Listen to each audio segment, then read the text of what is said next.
Aftershock 2025 is finally in the books, and this is actually the first time I've ever gone to Aftershock in my life. So I kind of want to just make this video with no notes, just my own thoughts off script of what I thought Aftershock was this year, my personal thought, and what I overall recommended. I'm splitting this up into two parts. The first part is going to be my thoughts of the overall atmosphere, the actual park grounds themselves, the stages, the way that everything is set up. And then the second part will be talking about all the bands that I saw, whether I liked them or not, the quality, and just putting them all into like probably a tier list that I'll make, or maybe not. I don't know. I'll find that out whenever I edit this video later on. For those of you who don't know what Aftershock is one of the big DWP or Danny Wimmer Presents festival. There's a bunch of those festivals that happen all year long, but Aftershock is one of the last ones that happens every year, and it's the largest punk and metal festival that happens every year on the West Coast, located in Sacramento, California at Discovery Park. I first heard about this festival, I believe it was back in 2022. I was kind of like going through social media, other bands that I was listening to, and then I saw the headlining poster for all the bands on there. The headliners were Slipknot, Kiss, My Chemical Romance, and Muse. There are a bunch of other bands on there that I do really like Day Remember, Shinedown, Bring Me the Horizon at the time. And this was one that I've always wanted to go to, but either it be for family reasons, or financial reasons, or just I didn't think the lineup was that good. I just wasn't able to go. And for 2022, I had family stuff, so I couldn't go. Then 2023 came around, which I also had a pretty good lineup from Avenged Sevenfold, Tool, Korn, and Guns N' Roses. I think it was for financial reasons that I couldn't go for this one. And then last year in 2024, this was the year of having just a bunch of older metal bands be the big headliners, not a lot of newer stuff or stuff that I was really interested in. And that one just kind of felt like, I don't really think there's a really good reason for me to go on there. The headliners were Slayer, Slipknot, Iron Maiden, and Motley Crue. And no offense to any of those groups, I love Slipknot personally. I don't really care that much about Slayer. I respect Iron Maiden.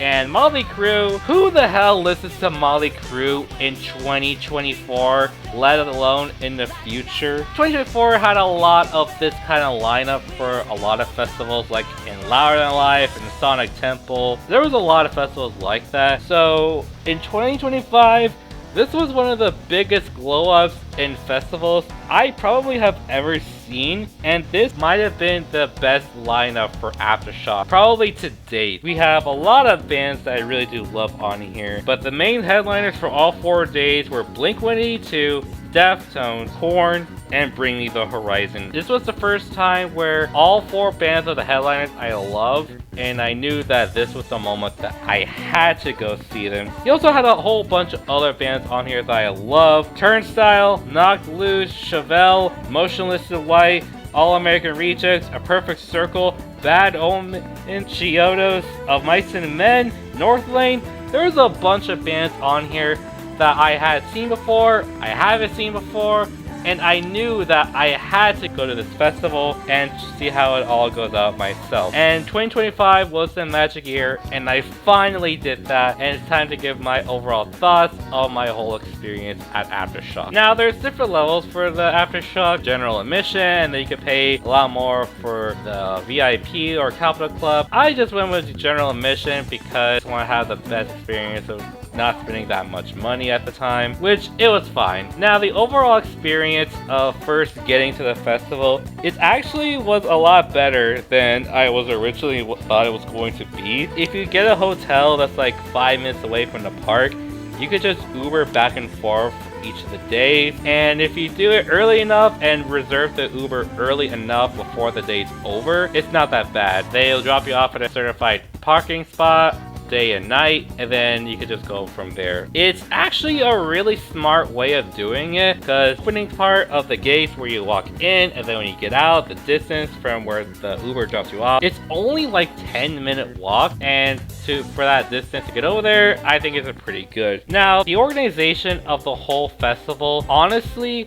this was something that I was nervous about, because I heard from previous festivals, mainly some of the festivals like when we were young was started off, and some of the newer stuff like when Warped Tour came back this year, I heard a lot of the management was kind of a shit show, so I wasn't sure how the management was gonna go.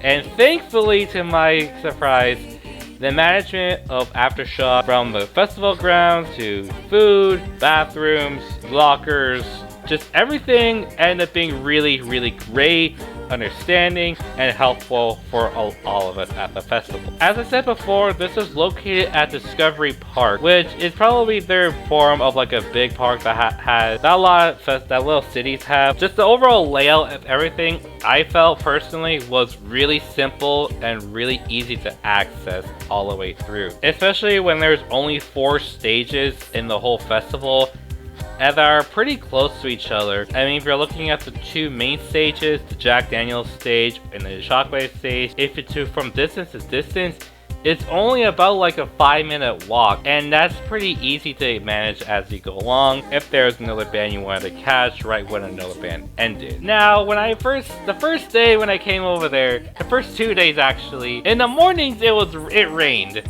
And I knew it was gonna rain, but I thought it was gonna be early in the morning, and then before I left, it would stop raining. That wasn't the case, so I bought some ponchos from Target before the festival began, and thankfully that helped me drive for the beginning of the rain until it went away later on. It got pretty muddy at the beginning of it, and the shoes I was wearing got pretty much dirty the first day and would stay like that, but it was fine. I didn't really care. I was here just for the whole fun and everything of the whole festival. The actual area of Discovery Park is actually really nice. I really love the overall area, and the trees, the nature of it, and I think it's a really perfect place for a big festival like this. They have a bunch of stuff laid out, like for drinks, accessibility help, other stuff as well.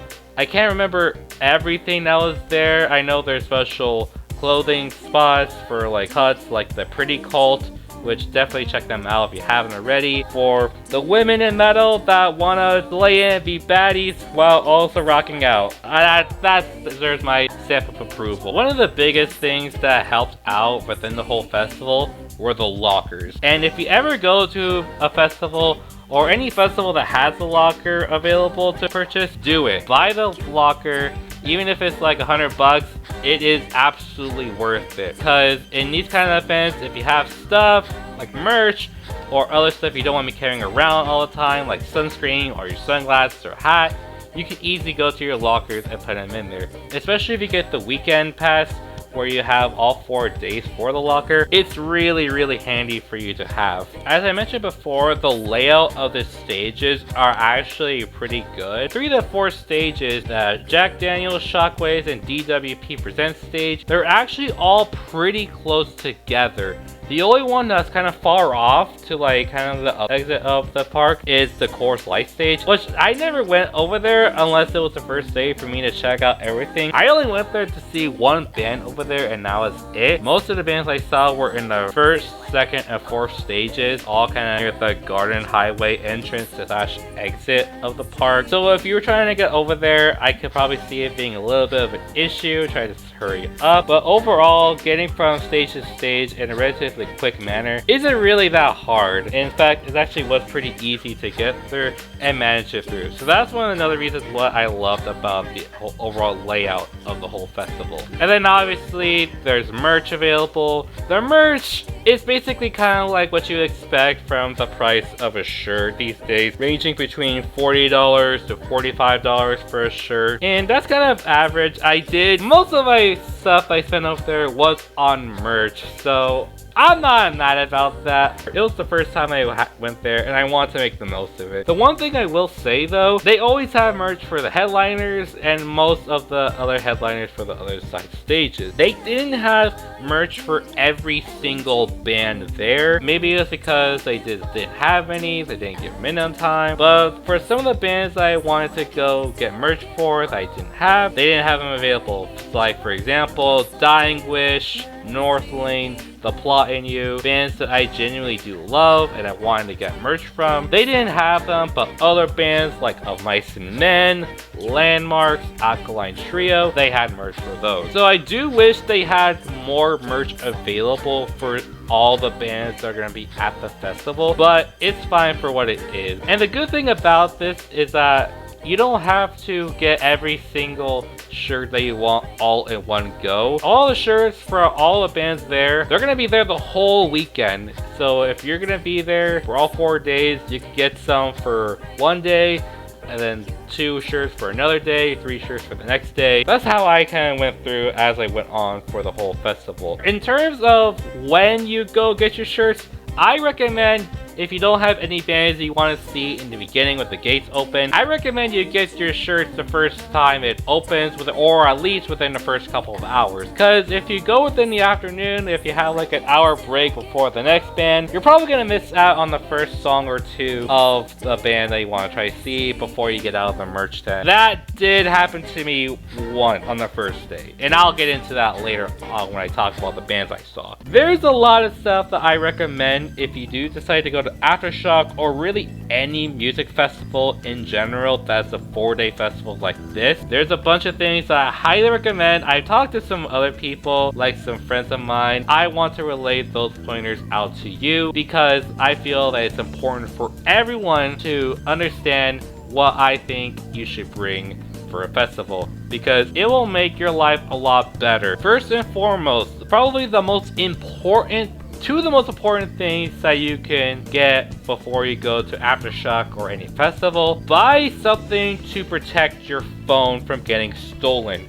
Because yes, this does happen all the time at festivals like this. People's phone will get stolen, and I'm almost 100% sure that some people go to these festivals on purpose just to steal your phone, turn it off, delete all your save data, and sell it off for a large amount of money. I bought this strap that is a lanyard that goes around your neck. You put the hook inside your phone case, so that way it's really hard for people to try to steal it. Especially if your phone case is really hard to get your phone out of in the first place, it'll make your phone very, very secure, and that's how I was able to protect my phone as well. So that's probably the most important thing that you need to get for your first time there. Other stuff, portable chargers. That's self-explanatory. Get a portable charger, charge it every day. I recommend a smaller one so you won't have to carry around cords everywhere. You can bring bags over there. They have policies. Bags you have to bring have to be clear and a certain size.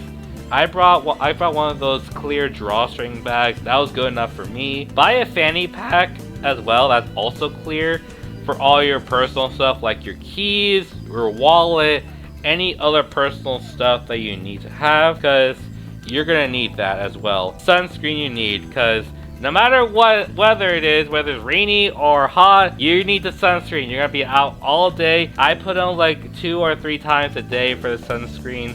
Just buy a small one that'll give you like enough for the whole time, and you'll be good. Another thing, a hat. Anything like a bucket hat or one of those classic backstrap hats, definitely buy a hat for yourself. Normally in Aftershock in past years, around this time is usually within the 90s or so, and it's really hot. This year we got really lucky because the highest it was only like 78, and most of the time it was in the low 70s.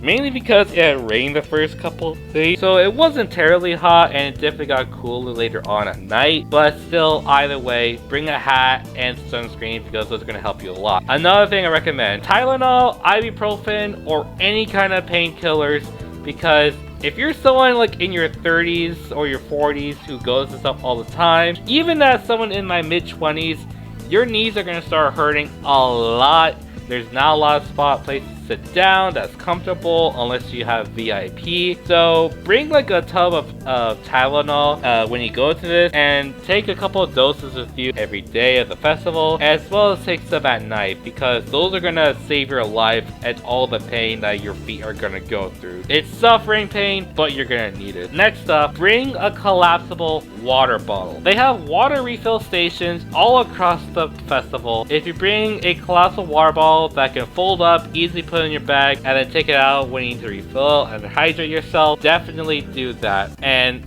I mean it when I say hydrate yourself regularly throughout the entire time. I probably drank like 5 or 6 bottles of water throughout the entire each day of the festival, and that definitely helped a lot. I know a lot of people like to drink over there, and that's perfectly fine, but water is more important. Hydrate yourself. It's gonna save you in the long run. 2 more things that I recommend before you go to a festival like this. 1, earplugs.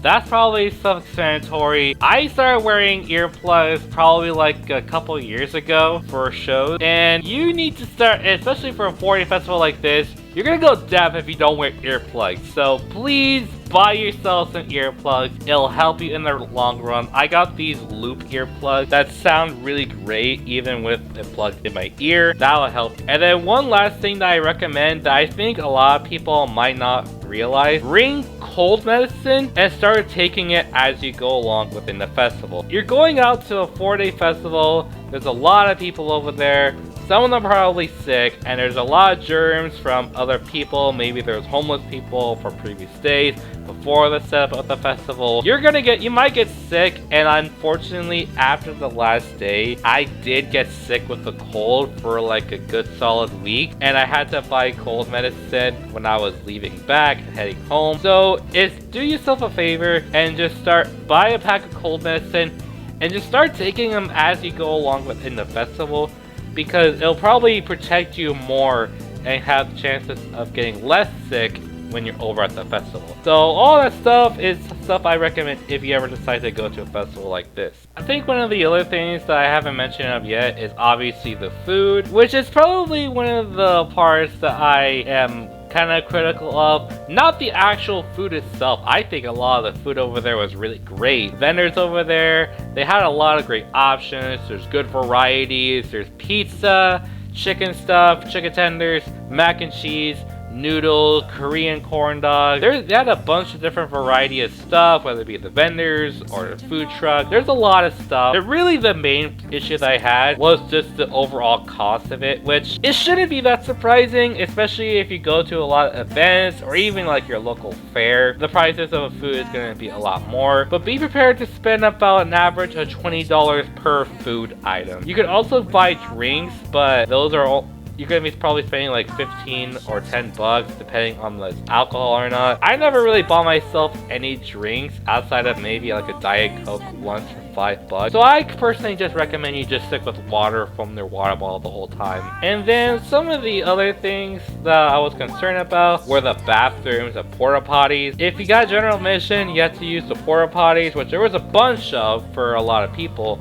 But if you had Couple Cup or VIP, you had ventilated air conditioning that's a lot cleaner. Honestly, they weren't too bad. Really, the only time that bad was if you had to actually go number 2 and you actually had to, like, you know, sit in the dirty porta potties, which thankfully I didn't have to do. But if you just go in there for like a quick little pee. Can I say that? Am I gonna be able to say that? Let's just say if you just need to go in there real quick. It's quick and fast. You can go in there and then wash your hands again. But probably my biggest issue with the whole festival regarding that is the washing station. They always had soap and paper towels available, but as you get later on within the day, and when everybody starts to use them a lot more, you find out that aren't that many stations that have enough soap and paper towels left, especially when you get near the headliners before then and everybody's gonna want to try to use the bathroom by then. That's the part where it gets a little concerning, and I wish they constantly did that more often. The positive thing about that was inside each of the porta potties, there was a little segment for hand sanitizer that they have for each one. So if you wanted to and there was no soap, you you could quickly just like open a porta potty that was open, get hand sanitizer, and then be good to go. It's probably not the best, but for a situation like that, it's probably going to be your best case scenario. That's probably the most critical part that I have with the whole festival, because everything else I really love. And then the last thing I want to talk about that I probably love the most of the whole festival, the community. The community of everyone there at the festival. I just love the overall vibe of everybody just trying to have a good time, regardless if they were moshing, if they were just standing out in the back, where they're crowd surfing. Everybody just kept looking out for each other all 4 days. We were all having fun. There wasn't really a whole lot of crazy stuff that happened. Not a lot of people had to be medically evacuated or anything. At least from the bands that I saw and noticed. Everything else though was just absolutely fantastic in terms of the overall conditions and everything. The overall environment of everything that was set up in terms of the whole festival layout, I personally loved it so much, and I couldn't recommend it enough. Now it's time for the second half of the video, where I talk about all the bands that I saw throughout the day, the set time, and me getting from stage to stage, what I thought of each band, whether I sat down with their set, or I was just passing by as I was getting food, or getting stuff from my locker. So about a month before the festival started, they put out the set times for all the bands that were playing, and there was a few bands that I had conflictions with.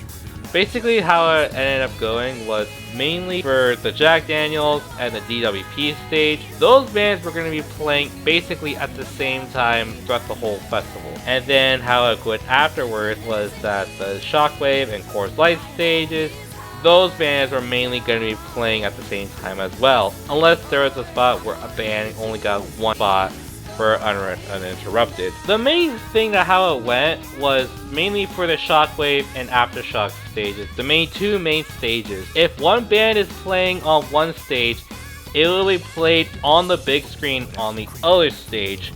So if you're waiting for one band on, say, the Jack Daniels stage, you're watching the band on the big screen from other stage. I'll give an example of one instance that was the case here. If you were waiting for Taking Back Sunday to play on the Jack Daniels stage, you could be watching Hollywood Undead on the Shockwave stage as they play on top on the big screen. The other way around, if you're waiting for the All American Rejects to play, you can watch Taking Back Sunday from the big screen from the Shockwave stage, and while they're actually playing on the main stage. It's really just if you want to actually see them in front of the stage, or if you just want to wait enough to see other groups. And in some cases, there are times where I had to leave like 5 or 10 minutes before the set ended so I could get a good spot for another group. That did happen a couple of times that I had to do for some bands on here, and I'll get into it as I talk about each of the bands I saw. But that was the general layout.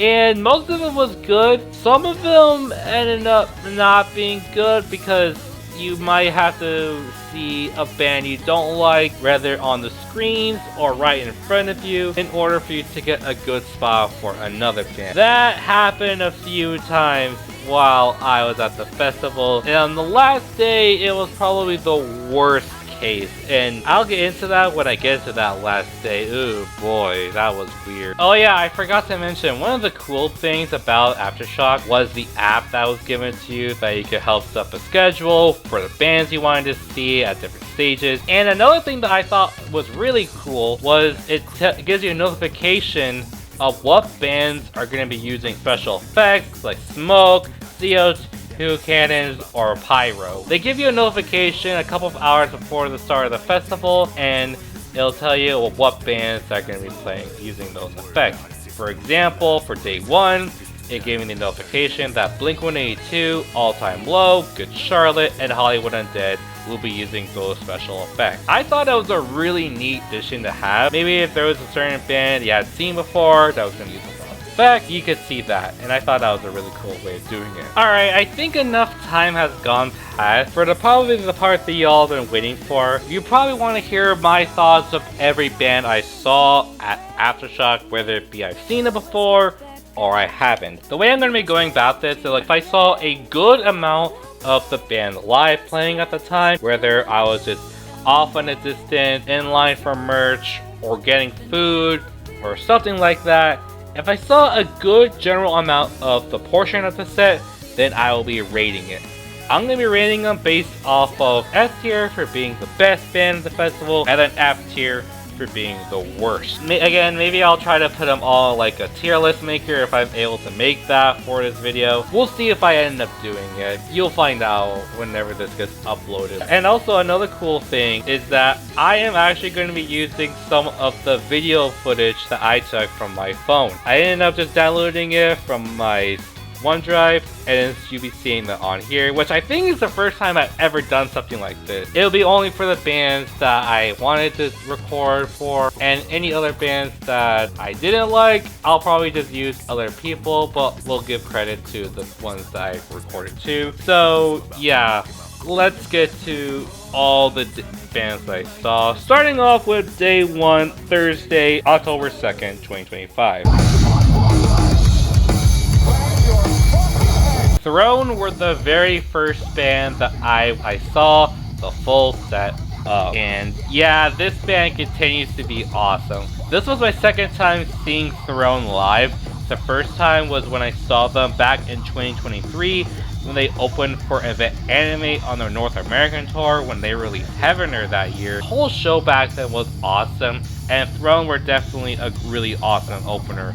It was back before they blew up with Excessive Guilt, which this time they played a lot of songs from the album, so it was really cool to see a lot of the new songs being played. There was a bunch of crowd surfers on there. Here was a lot of the bands at the DWP stage.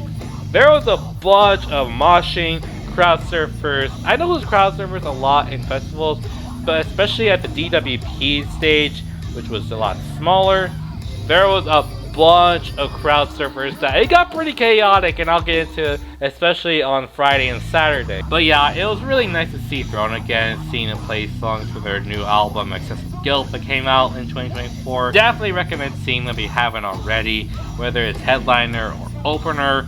I'm putting them in the A tier. They were a really great band to see. This was also just kind of just me trying to get familiar with all the grounds and just seeing people around. And I did get a good majority of State Champs' set. I'm normally not really much of a State Champs fan personally. I think their first album was pretty solid. They have a few great songs from Around the World and Back, like Secret. But I just feel like a lot of their stuff just end up being pretty whiny and pandering for pop punk in the modern times. Kind of like Simple Plan or Good Charlotte. But you know what? In a live setting, for what they do, I think they could be pretty good. Would I go out of my way to see them? Probably not. But maybe if it's in a festival like this, or if they end up being opening for a band I like, I don't see anything wrong with checking them out. It looks like they're just trying to have a lot of fun. I don't have that much else to add here. I'll probably put them in the C tier.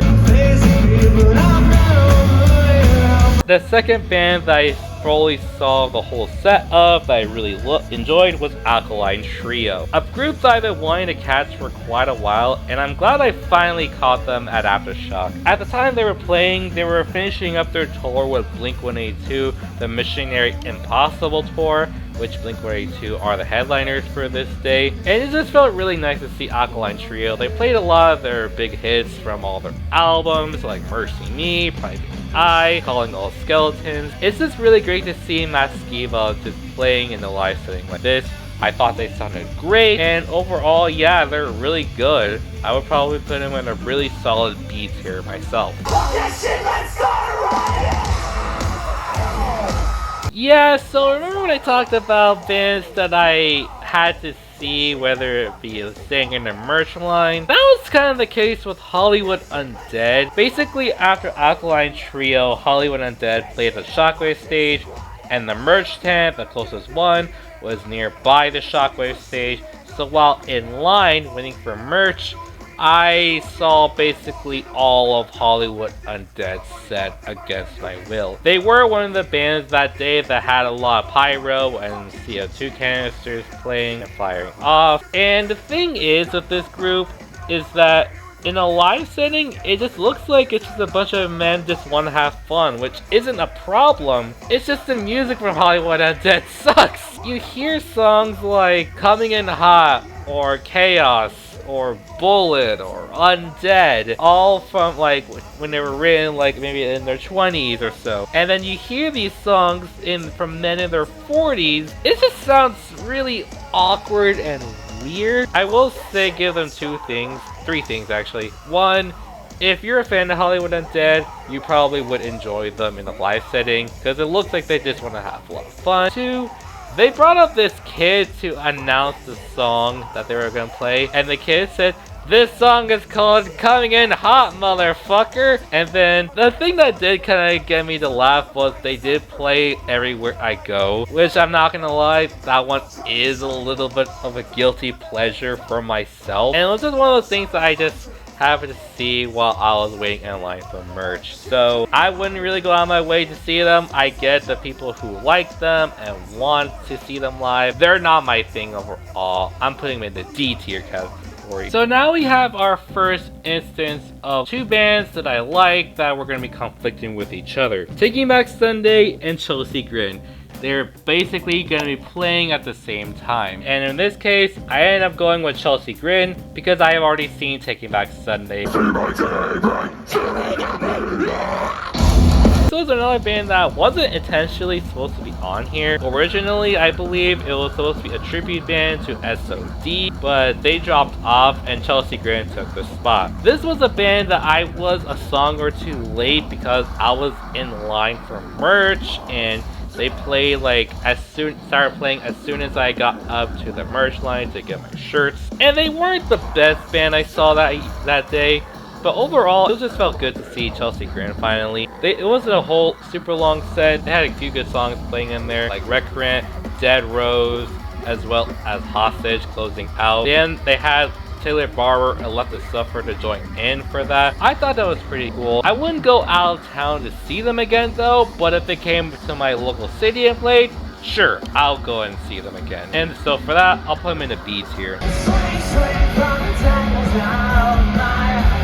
About 20 minutes after they ended, I went to the Shockwave stage to catch the All-American Rejects. This was my second time seeing the All-American Rejects in a live setting. The last time I saw them was last year when they came to my local fair. And so this was a shorter set than when I saw them last, and it's always a fun time seeing the All-American Rejects. And Tyson Ritter as a frontman in the live setting is low-key pretty hilarious, just the way that he acts on stage. They played a lot of the big hits like Paper Heart, Swing Swing, Move Along. It felt pretty nostalgic, and if you tell from some of the main acts, it was a very big pop punk and emo leaning day. This was one of the first bands that I did leave a couple songs early for. I already saw them live for a whole setting longer than this, so it wasn't necessarily going to be a big loss if I left a couple songs early. But overall, it's really good to see All American Rejects. I would definitely go see them whenever I can. I'll probably put them in an A tier. Well, if there was any part of the video that was gonna get me canceled, might as well be here. All Time Low, yeah, if you know the whole detail with a lot of the controversy All Time Low has been over the past few years, you know at this point, unless you're like a diehard All Time Low fan, you basically can't say anything positive about All Time Low without getting crucified at the stake and being seen as one of the worst people out there. I'm not gonna get into all that stuff that's been going on because that's not what this video was about. And to be honest, this was probably going to be the only time I'll be able to see All Time Low without fully supporting them directly in a headlining setting. They were the second to last band on the main stage throughout the day, so they had about almost an hour-long set, and this will probably get me canceled, and this is probably the only time I'll talk about them in this kind of light. But in a live setting, I genuinely do think they're a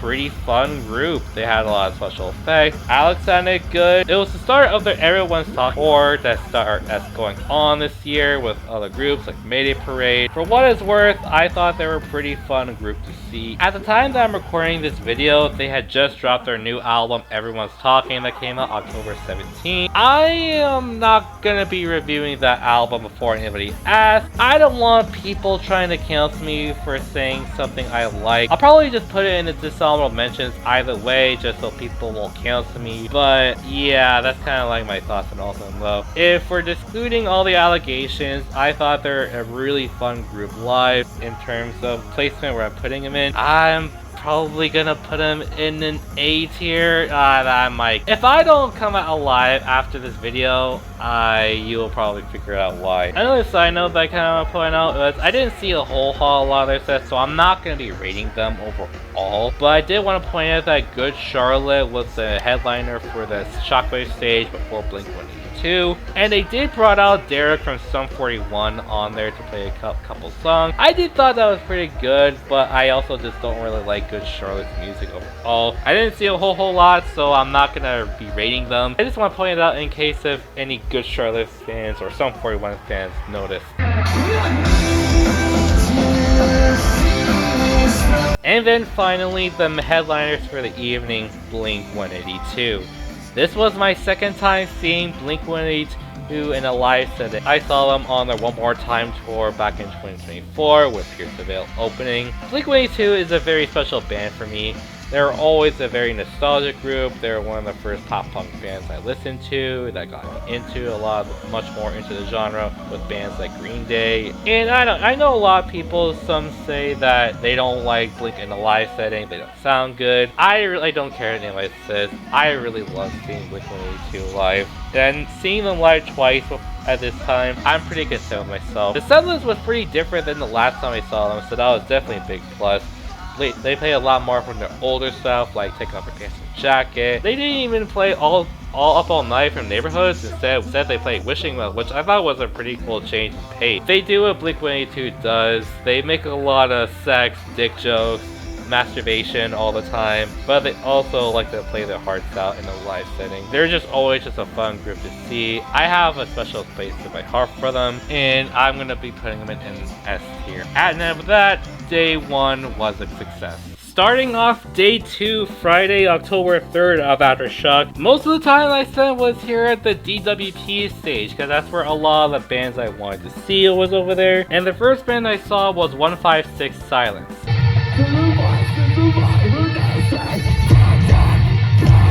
Originally, Thornhill were supposed to be in this spot, but they dropped off after being offered to open for Sleep Token on their arena tour, which absolutely understandable. I mean, if I was chosen to be opener for Sleep Token's tour, I would immediately go for that.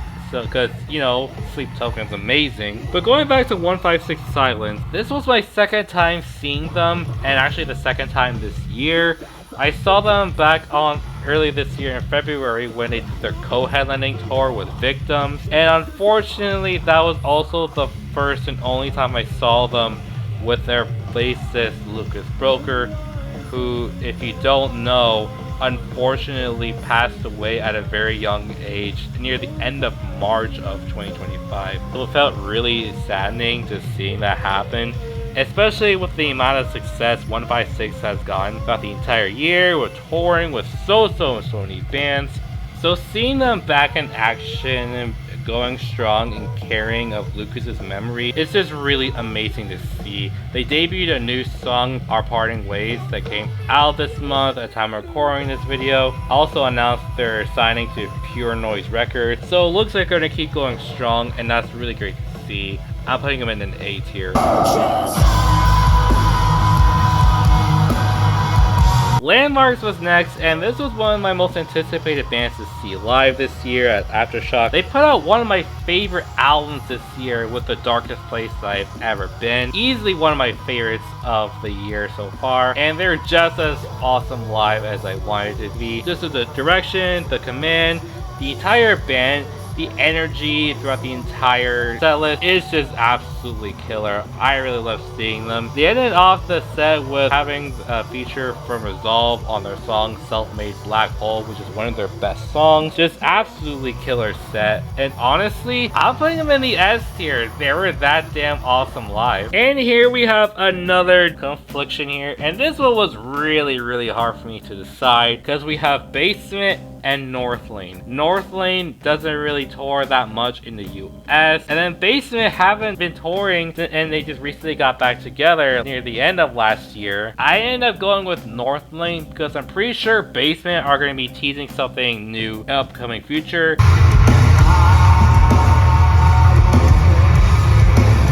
So going into North Lane, I'm really happy I finally saw them. Even though it was a short set, just seeing Marcus and the rest of the group in a live setting with North Lane and just the whole band playing together, I just think it was really just awesome to finally see them. They're a band that grew on me a lot with time, and yeah, I definitely do want to see this band again whenever I can. I'm putting them in the A tier.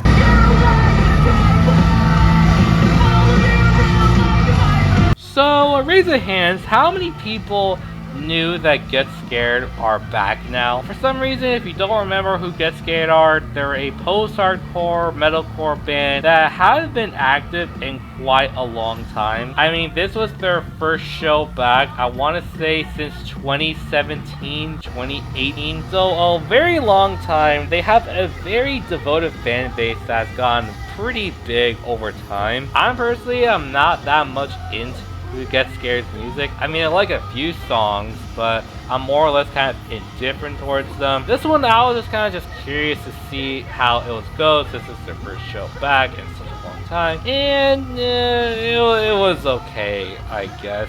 They were the best band, but they weren't the worst. I did thought that Nick sounded pretty out of breath in some places. But hey, you know, if the scene kids like it, if the diehards love it, who am I to complain? The cringe part though was near the end of the set with Sarcasm. They brought out TX2, that fucking poser shit guy. Okay, maybe he's a nice person, but it just looks like he looks like a freaking poser, and his music shows it all the time. But for Get Scared overall, I could care. I don't really feel that much way one way or another. I'm gonna put him in the C tier. Another really hard choice that I had here was choosing between Knocked Loose and Of Mice and Men. And again, this was kind of easy. I ended up going with Of Mice and Men because I already saw Knocked Loose last year. Even though it really hurts to not see Knocked Loose again. It's fine though. I wanted to see Of Mice and Men because they don't really tour or play shows often. And I'm glad I saw them. Mice and Men are definitely a really fun group to see. They played a good variety of songs from each of their albums. And speaking of albums, they are set to release a brand new album this year on November 14th, Another Miracle, that comes out. I'm excited for that one. They played a couple songs from that album. And yeah, if you haven't had a chance to catch up Mice and Men, try to do so whenever you can, especially since they don't tour often. I'm putting them in the A tier.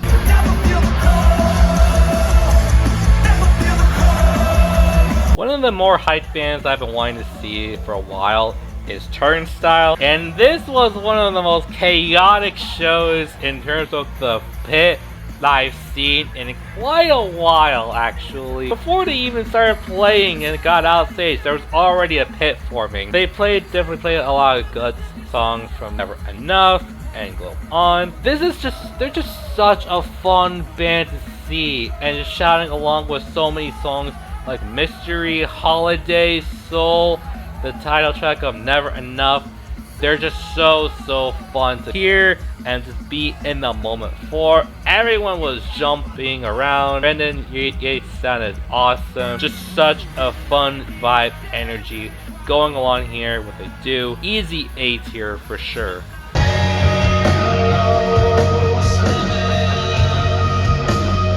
We got a special one here with A Perfect Circle, a band that, one, does not perform that often, and two, this is one of the rare times that you can record a show performed by Maynard James Keenan because you're at a festival and you can't just ban all phones at a festival, Maynard. If you don't know who Perfect Circle are, it's one of Maynard James Keene's side projects alongside with Billy Howard Dell. Kind of going much more of an alt-rock, hard rock, kind of in that weird realm of rock. And let me tell you guys, this was one of the best sets throughout the whole festival. This is something, a spectacle for a Perfect Circle.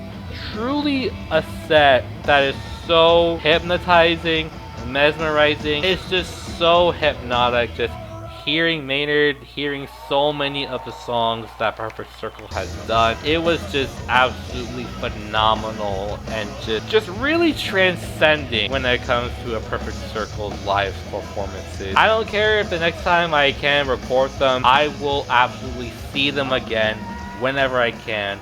This is another easy S tier, one of the best sets of the entire festival.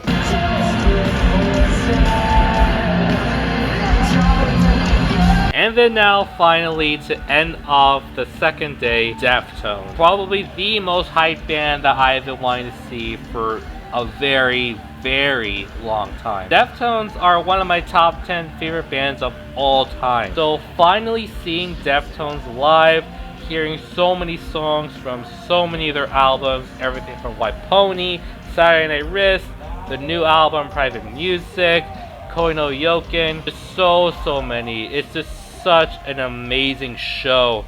Just hearing Chino with Stephen Carpenter and the rest of the band, the visuals, the light, everything that they've done throughout the whole hour-and-a-half set is just absolutely incredible. This is easily another band that I will definitely pay top dollar to see live again. This is one of those bands, like I said, I've been wanting to see for very, very long time. I'm so happy I finally saw Deftones, and I'm glad that I finally got another bucket list band that I've been wanting to see for ages. Definitely another top 5 bands that I saw from Aftershock. Another S tier band. And with that, day 2 was a success. Now moving on to day 3, Saturday, October 4th. This was a little bit of a more of a chaotic day of getting from stage to stage, but it's fine. I was able to manage for it, and let's just get right into it.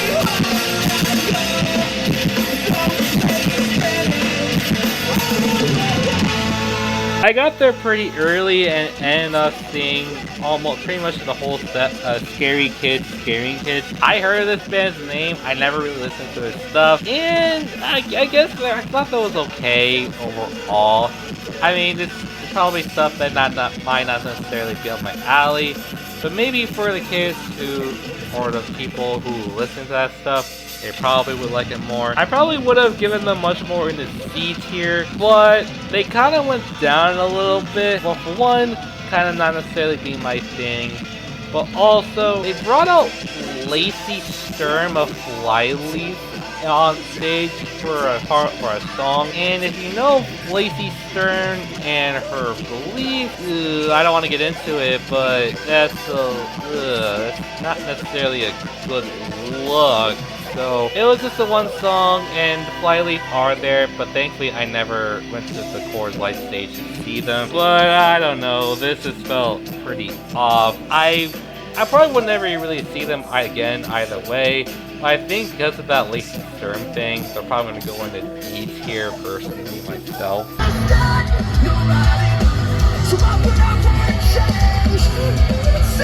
One of the bands that I was actually curious on seeing was Memphis Mayfire. I'm normally not a Memphis Mayfire fan, but they did put out Shapeshifter this year, which was actually pretty good, and I actually been coming back to some of the songs from that album. This was also one of the bands that had Pyro very early on within the day, and honestly, they were a pretty good band live. I mean, I'm not necessarily a fan of the band, but you know, they played good, Maddie sounded decent overall, they had good energy, and the pyrotechnics and the other effects were pretty cool too, seeing them in the middle of the day. I wouldn't mind seeing them again at a festival like this, and if they opened for a band I like, I wouldn't mind seeing them. I think they could be a good time for what they do, even if some of the music I heard isn't always great. This is what I was just curious on. I thought it was pretty decent overall. I'm gonna put them in the B tier. Probably the most chaotic set in terms of the crowd I saw this year was Dying Wish at the DWP stage. This was my second time seeing Dying Wish. The first time was last year, also in Sacramento, when they opened for the Amity Affliction on their 10-year anniversary tour for Let the Ocean Take Me. They were great back then, and now they're even more great and crazier. Again, this crowd was probably more insane because of the amount of moshing and the amount of crowd surfers going along throughout the entire set. Emma Boster continues to be an amazing front woman, viciously vocal, and the rest of the band just can absolutely play their heart out, being crazy, encouraging the fans to go nuts. They're just an insane group to see live. If you haven't seen them already, please do so. They're absolutely awesome. They also just put out an album, Flesh Stays Together, that came out in late September. They played a couple songs from there, so definitely check them out. This is an easy A tier for me.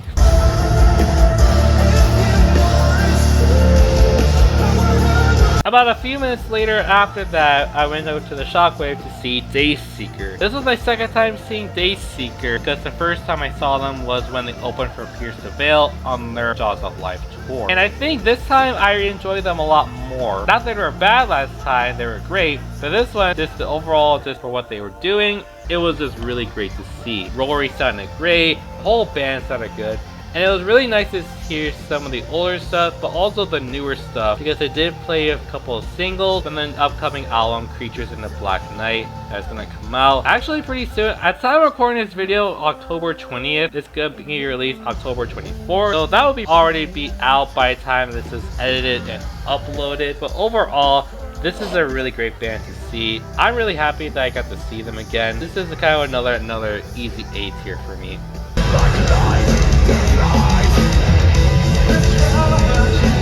Trivium were next here, and this is a little bit of an interesting case. This was definitely a band that I've been really hyped to see, but stuff happens. If you weren't familiar of the news that broke out, now former drummer Alex Bent left the band the couple days before I was supposed to see them at Aftershock. Seriously? Come on, guys. Like, you could have waited at least until after I saw them at Aftershock. Could have waited, you know. Whatever, it's fine. They brought in Grayson from Sepultura as their drummer, and it's gonna be their drummer for their upcoming Struck Dead tour. It's also just finally great to see Trivium live. This is another group I've been wanting to see live for a while. Matt Hefty sounded great. The overall just performance and setting for Trivium is just great. They played about a song from different albums, from In Waves, Ascendancy, Shogun. There was a good variety of songs and albums represented here. I would definitely like to see him again in a headliner setting. This is going to be in an A tier for me. This next one was probably the hardest confliction for me personally of two bands that I hadn't seen before. They're on my bucket list, but I had a hard time choosing. It was between Chevelle and then Imminence. Both bands had just recently put out albums within the past year or so, and both were about to be the same amount of length. After thinking about it for a long time, I ended up going with seeing Imminence, because I'm sure Chevelle are going to be touring more now that their new album Riot Blasphemy came out. And Imminence, the Black came out last year, and it might be the last time in the US for the Black era to occur.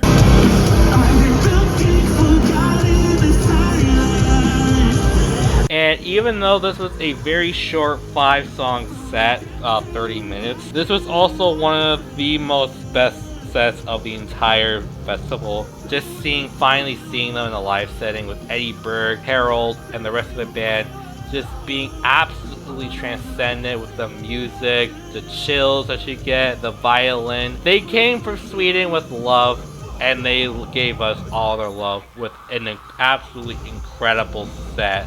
Even though it was only like 5 songs, it was absolutely worth it. I'm happy I finally saw them. I hope I get to see them again in a headlining setting, and this is an S tier for sure.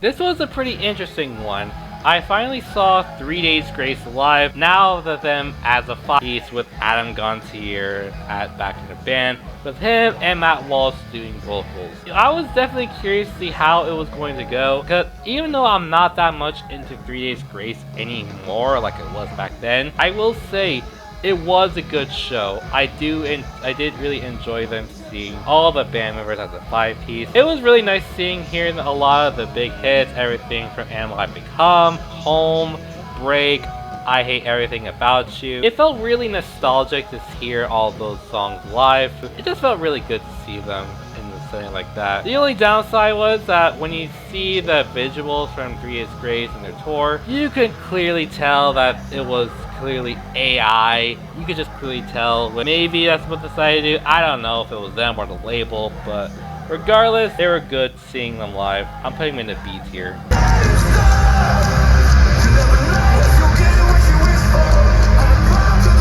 And now what I'm gonna say is the absolute best set of the entire festival was Bad Omens. This was one that I was definitely interested in seeing, because honestly, there was a kind of a period where I felt that I was starting to kind of grow out of Bad Omens, mainly just because I just wanted them to go heavier with the whole cybertronic route they were going for. And maybe I should just keep my mouth shut, because oh my god, Bad Omens in the live setting, this was an absolutely phenomenal set. They were the headliners for the Shockwave stage, and let me tell you guys, if you haven't seen Bad Omens, especially in recently, it is an absolute spectacle. Noah Sebastian in a live setting is amazing. The rest of the band members do everything amazing. The visuals are breathtaking.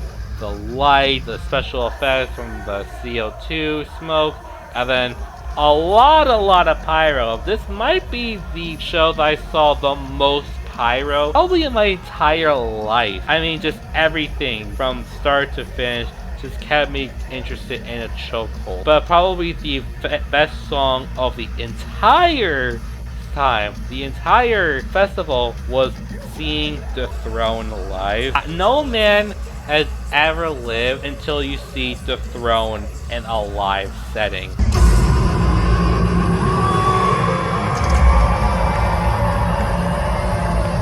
Noah just becomes an absolute beast of a vocalist in a live setting for The Throne, and just, oh my god, this is one of those sets that you just want to, you keep picturing in the back of your mind, and you just want to go back to how it was back then. This was easily the best set, and honestly got me back on board and hyped for new Bad Omens music. It's one of those rare sets for me that gets me back on board for a band or into a new band. So without a doubt, S tier for sure. I absolutely adored everything about Bad Omens set.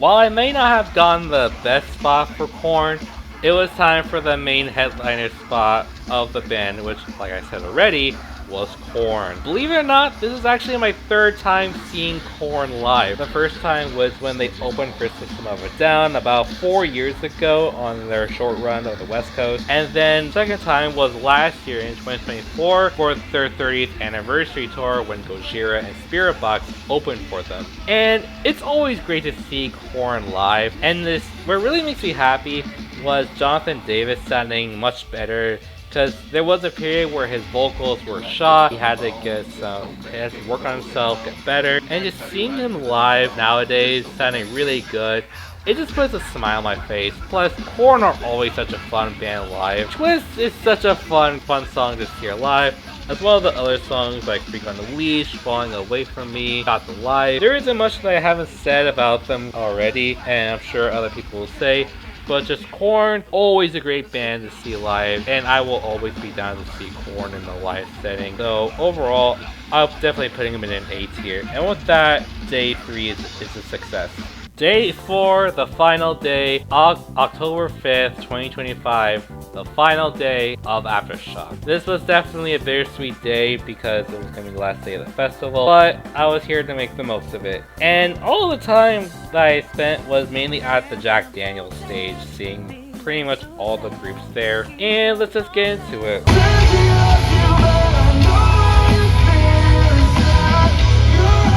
I started off with Sleep Theory. I heard a lot of good things about them. I heard a couple of their songs, and you know what? They're a pretty decent group live. I did enjoy their set overall. Maybe I will check out more of their stuff maybe in time. It sounds like they definitely have a lot of good stuff in the future. I heard a lot of good stuff about them. So overall, I'm gonna put them in the B tier.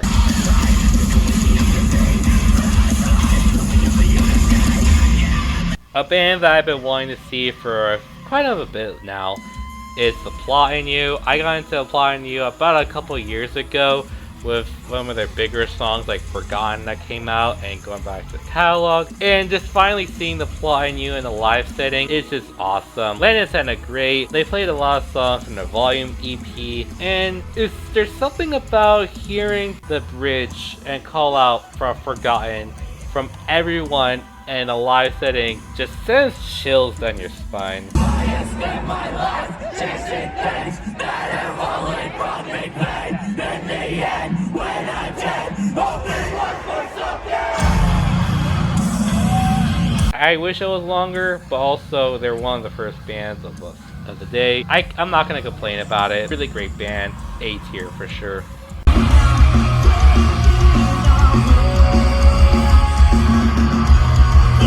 Let's bring back some emo here with Story of the Year. This wasn't a band that I was really expecting to see, but I'm definitely a fan of the group, and this is just one of those groups that I'm just really happy that I got to see them live at least once. They only played songs from Page Avenue and then Tear Me to Pieces. They sounded great. They sound like they just really want to have a good time, have fun, but also sounding great at the same time with the music. And again, I don't have that much notes, just a really fun group to see. I'm happy I saw them finally. And also, they're going to be dropping a new album in February next year called Arson. I checked out the new single, Gasoline.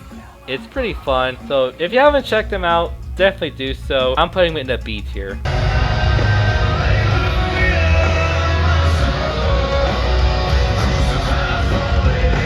I wasn't really planning on checking out Black Veil Brides again, but I kinda got bored, so I decided just to watch them. This was my second time actually seeing Black Veil Brides live, because I saw it on the Trinity of Terror tour, which was the triple co-headlining tour, Ice Nine Kills and Motionless in White. And at the time, I just went for Ice Nine Kills, also stayed for Motionless in White, and I thought they were decent enough back then, and my thoughts are kind of the same here for Black Veil Brides. They're a decent band live. I will say that in a live setting they could definitely play, and any beer sack can definitely sing in a live setting. But again, the music, I just don't really care that much about Black Veil Brides' music as a whole. So that's kind of like I kind of feel so middle of the road for it. Not awful, and I guess in a festival setting like this, if I was bored, sure, I would see them again, but nothing remarkable. I'll probably put them in a C tier. Run away, Motionless in White are next, and it feels really good to see Motionless in White again. This was my first time seeing them in about 3 years. The first 2 times was actually in 2022. I already said that I saw them on Trinity Terror tour in 2022, but also I saw them on the tour with Lamb of God. They were one of the openers for that tour. I mainly went for them and Killswitch Engage, and that was the last time I had saw Motionless in White.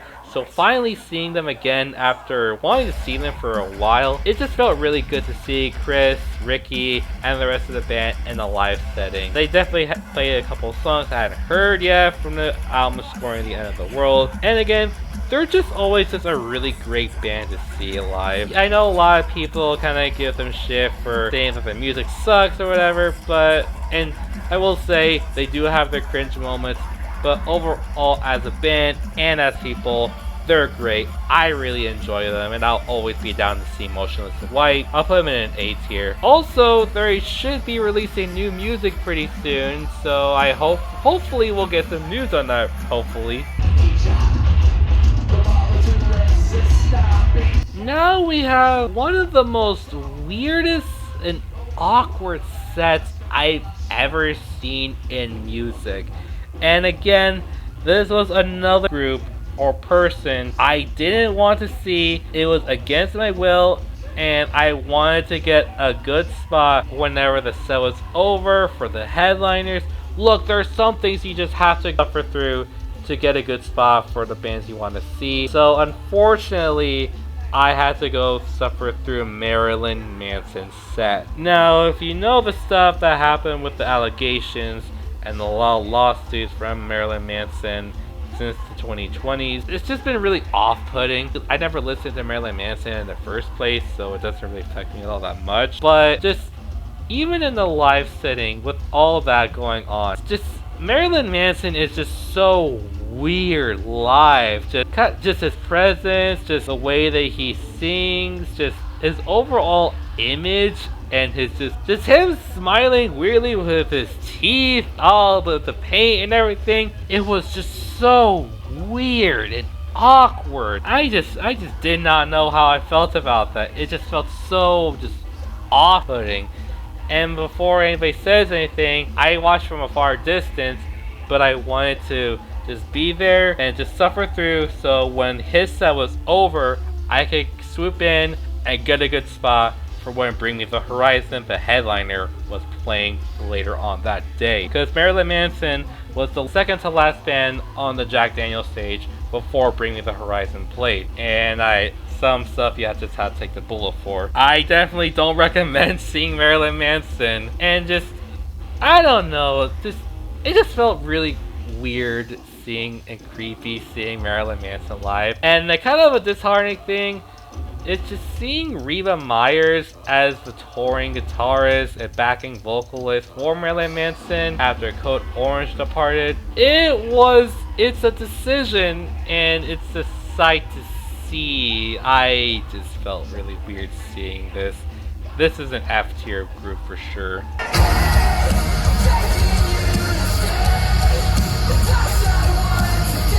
Okay, let's just try to just brush that off the side. Let's not talk about that guy again and focus on the final band of the festival, as well as the final headliner, Bring Me the Horizon. Another one of my big top tier bucket list bands that I've been wanting to see for ages and ages, and I am so happy that I finally did. Guys, this made me so incredibly happy finally seeing Bring Me the Horizon in a live setting, especially nowadays with them headlining a lot more festivals now in the US and in the UK. It made me absolutely happy and incredible to see. This was something that felt very special, because Bring Me the Horizon were the first band that I got into metalcore music with. So with all of that, it just was absolutely just amazing to hear so many songs from the new albums and some of the older stuff like That's the Spirit and Sempiternal. Just the story,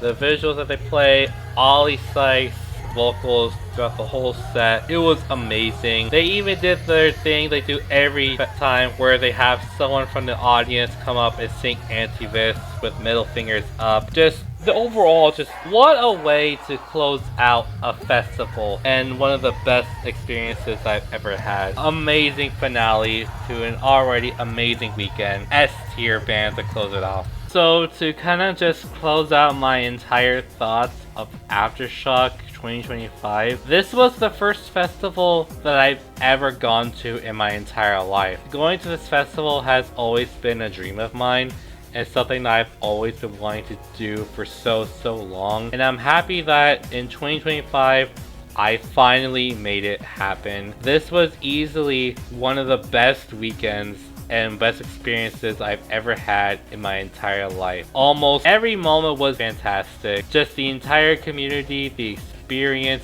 seeing a lot of people there, just the overall atmosphere of everything. The entire festival was just absolutely amazing. I will 100% cherish this for the rest of my life, and I will easily 100% come back to Aftershock anytime that they have a good lineup. Now for 2026, I don't know what the lineup's gonna be. Hopefully it'll be good. Maybe I'm hoping just the predictions. I hope we get some groups like Slipknot, The Sleep Token, maybe System of a Down, My Chemical Romance again. Just some ideas that maybe we could get for an upcoming Aftershock in future years. But yeah, I just want to put this video together to get my overall thoughts. I'm sure this is going to be a pretty long video that I have to edit, which, you know what, it's fine. I'm okay with it. I'm already used to editing my best list videos and those take a long time, so what's the harm of doing it again? So thank you for watching this pretty long video of my whole thoughts of Aftershock. If you listened to